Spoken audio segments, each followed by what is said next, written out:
Show. Okay, well, hi, this is Tim Lundquist again. This is the stack on restorative deep organic farming and natural farming and how profitable it is and how much better for the environment it is. It's a complete conversion of a landscape that is currently in steady decline into a restored and very much improved manner.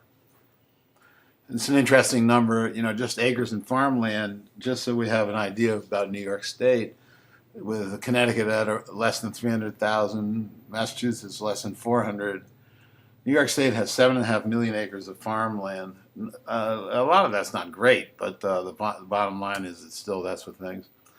At 7.5 million acres, the largest unified agricultural landscape east of the Mississippi. And we're actually within 1 day's delivery of 50 million metropolitan customers. And we're going to explain later this new direct form of feeding people direct from the farm or from the garden direct to their plate through a community-supported agriculture model, which is this very profitable and sophisticated and enabling model for everybody involved. So we'll get to that in a minute, but it's just an extraordinary, New York State has a landscape that literally should be the breadbasket to the entire Northeast part of the continent within 10 years.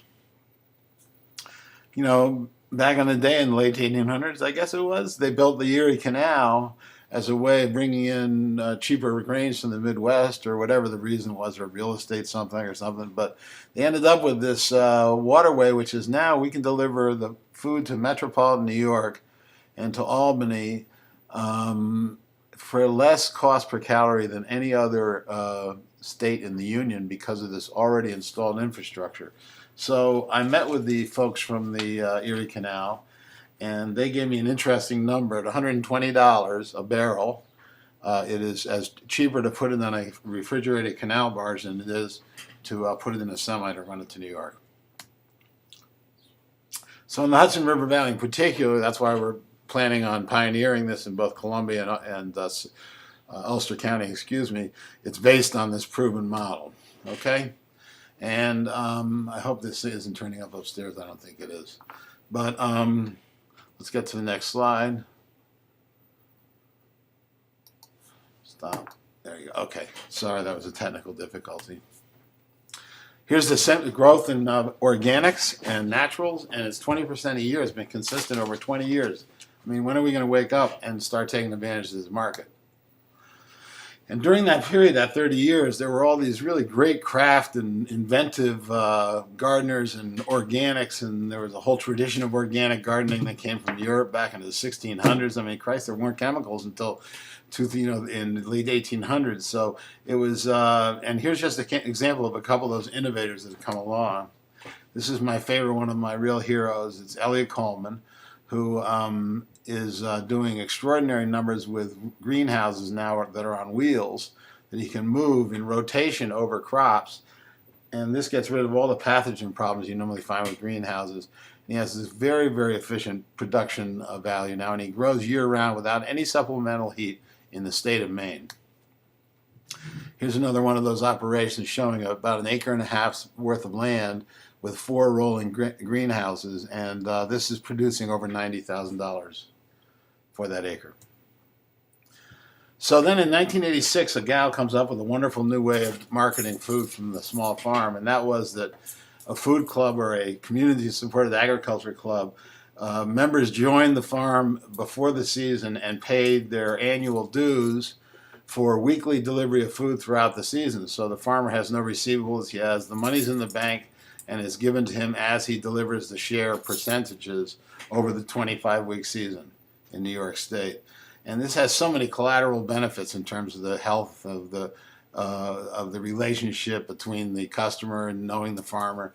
And it helps New York State tremendously because it becomes known as this restorative, wonderful leader of returning us to a great agrarian landscape. This just helps everybody in the state on every level.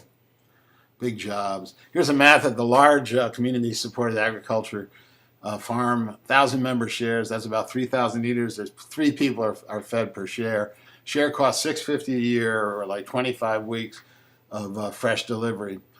That's with 30 acres in annual production. and he rotates that over greening manures and resting the rest of the other 70 or 80, whatever, 60 acres, 70 acres. But his gross annual membership fees in the CSA are $650,000. He has himself, his wife, and 3 employees. Here's a 6-acre intensive production garden CSA with only 225 members. It's a quarter the size at $650 per year. But the gross annual membership into this CSA is $150,000, and the staff is a master farmer and 2 full-time gardeners. So we just backed up here some examples of projected income statements and some based on some real professional gardens, and you see that they have quite an extraordinary return even after paying the labor. So even if you had a turnkey operation come onto a private piece of property and say, you put the infrastructure in and the cooler and the fence, we'll farm it for you. Even if after you pay the farmer a fair rate and everything else and all the materials and all the costs, it still has an extraordinarily profitable return. So this is a way of climbing back out of this economic abyss we face. So let's use the USDA performance and use it against this one. In Columbia County, the average farm is 200 acres, generates about $430 per acre. Production premium organic vegetables generated over $21,000 per acre, or 50 times more productive in dollars than current practice. So here's a harvest schedule. You see the quality and the type of thing. This is really just extraordinarily, it'll change people's health in the first 6 months, and it will change their life health in a year or two of coming back to this best food. And it's New York State taking care of its own.